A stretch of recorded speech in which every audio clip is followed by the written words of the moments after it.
पुर नाम के एक गांव में लोग बहुत हंसी खुशी रहा करते थे। उस गांव में एक बहुत गरीब परिवार रहता था। उस परिवार में मोहन, उसकी बीवी लता और उनका 8 साल का बेटा चीकू रहते थे। मोहन को पीने की बहुत बुरी आदत थी। वो सुबह शाम बस शराब पीता और जुआ खेलता रहता था। मोहन की एक छोटी सी किराने की दुकान थी। मोहन कभी भी उस दुकान को ठीक तरीके से नहीं चलाता था और जितना भी थोड़ा बहुत उस दुकान से कमाता था वो सारी कमाई शराब पीने और जुआ खेलने में उड़ा देता था। वो रोज शराब पीकर लता को मारता था और उसे घर चलाने के लिए कोई पैसे नहीं देता था। एक रात लता और चीकू भूखे बैठे थे क्योंकि घर में खाने के लिए कुछ नहीं था। वो देर तक मोहन का इंतजार करते रहे। अचानक दरवाजे पर खटखटाने की आवाज आती है। माँ, लगता है पापा आ गए। वो जरूर हमारे लिए कुछ खाने को लाए होंगे। हाँ बेटा, अब हम सब मिलकर पेट भरकर खाना खाएंगे। लता जल्दी से दरवाजा खोलने जाती है। जैसे ही वो दरवाजा खोलती है तो देखती है कि मोहन के दोस्त मोहन को पकड़कर खड़े हैं और मोहन नशे की हालत में है। अरे भैया, इतनी रात को आप लोग? अरे भाभी जी, क्या बताएं, आज तो मोहन ने हद ही कर दी। इतनी शराब पी रखी थी कि इसे इतना भी होश नहीं था कि ये कहाँ पड़ा है। हम इसे चौराहे पर से उठा कर लाए हैं। अगर कोई गाड़ी वाला कुचल जाता तो बताओ, आप लोगों की तो जिंदगी खराब हो जाती। हाँ भाभी जी, बस आप लोगों का सोचकर हम इसे यहाँ ले आए, वरना तो इसका सबके साथ ऐसा व्यवहार है कि कोई इसकी मदद ना करे। मोहन के दोस्त मोहन को कमरे में ले जाकर लिटा देते हैं और वहाँ से चले जाते हैं। बेटा चीकू, आज हमें फिर से भूखा ही सोना पड़ेगा। मैं तेरे पापा के भरोसे तुझे और भूखा नहीं रख सकती।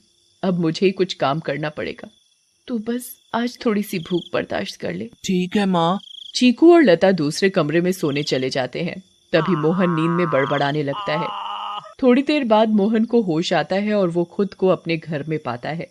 अरे ओ लता, कहाँ मर गई? मुझे बहुत तेज भूख लगी है, चल जल्दी से मेरे लिए खाना लेकर आ।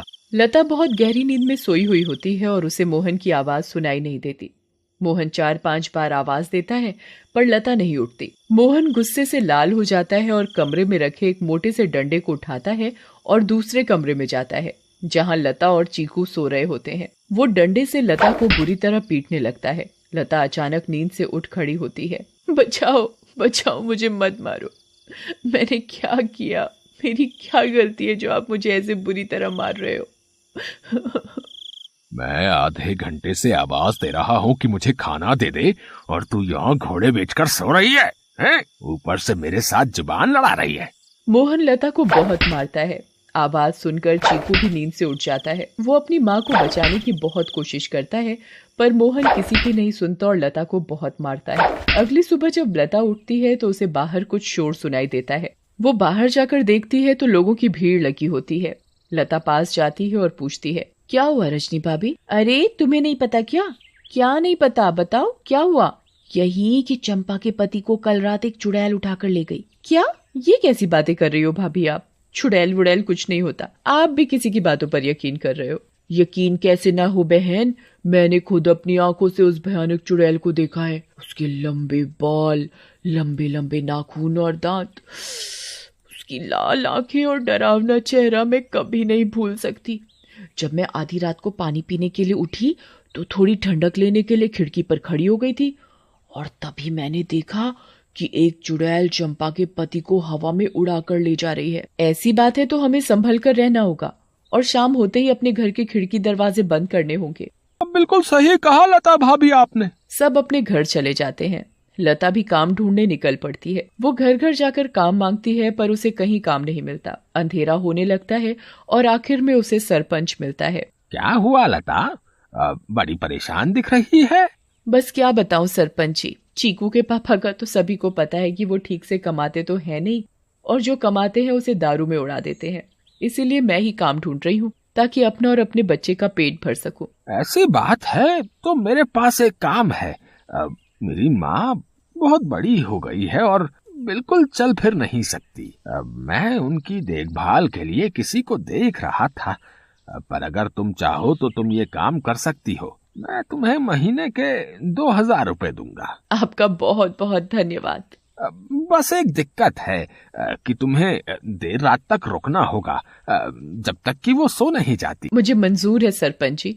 ये लो फिर 500 रुपए और कल से आ जाना। लता खुशी खुशी घर जाती है और ये बात चीकू को बताती है। दोनों बहुत खुश हो जाते हैं।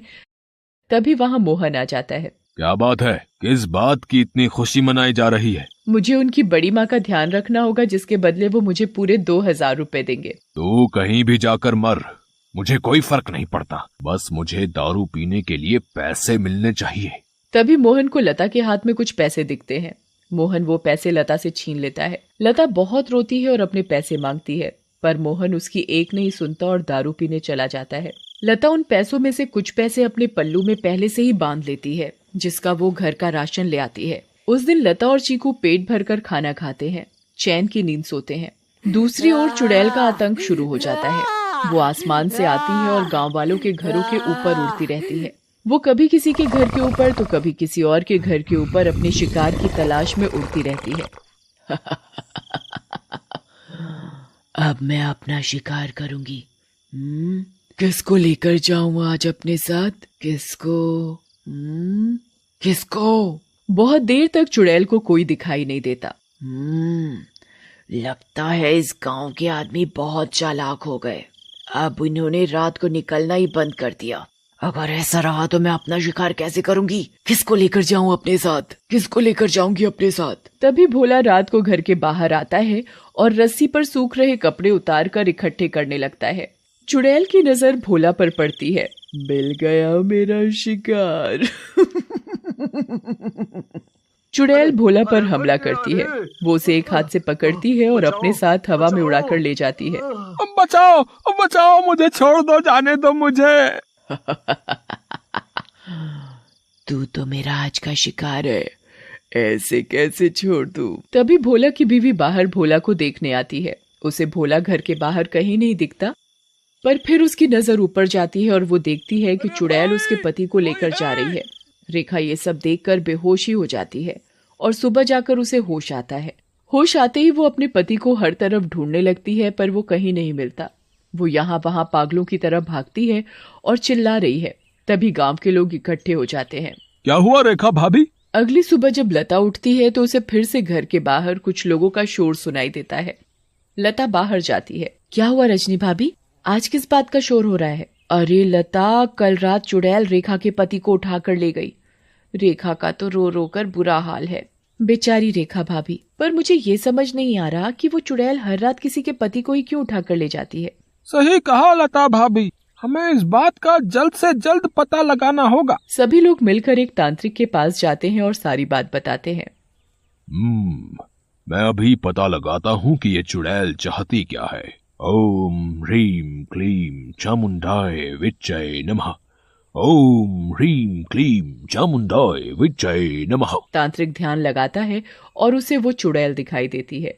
ये कोई साधारण चुड़ैल नहीं है, बहुत खतरनाक चुड़ैल है।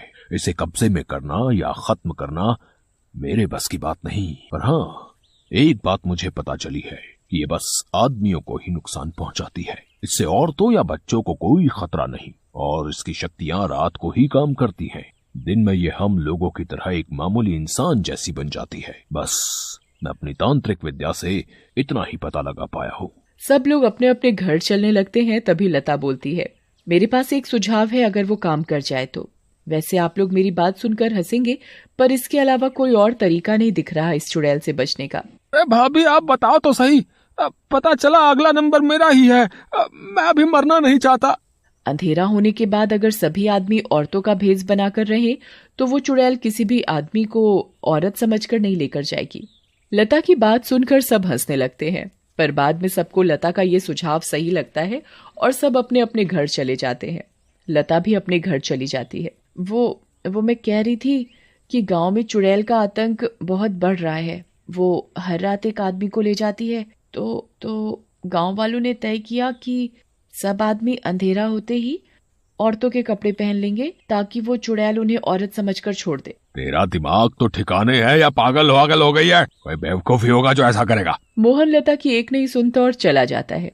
लता भी सरपंच के घर उनकी माँ की देखभाल के लिए चली जाती है। लता का पूरा दिन बहुत अच्छे से निकलता है।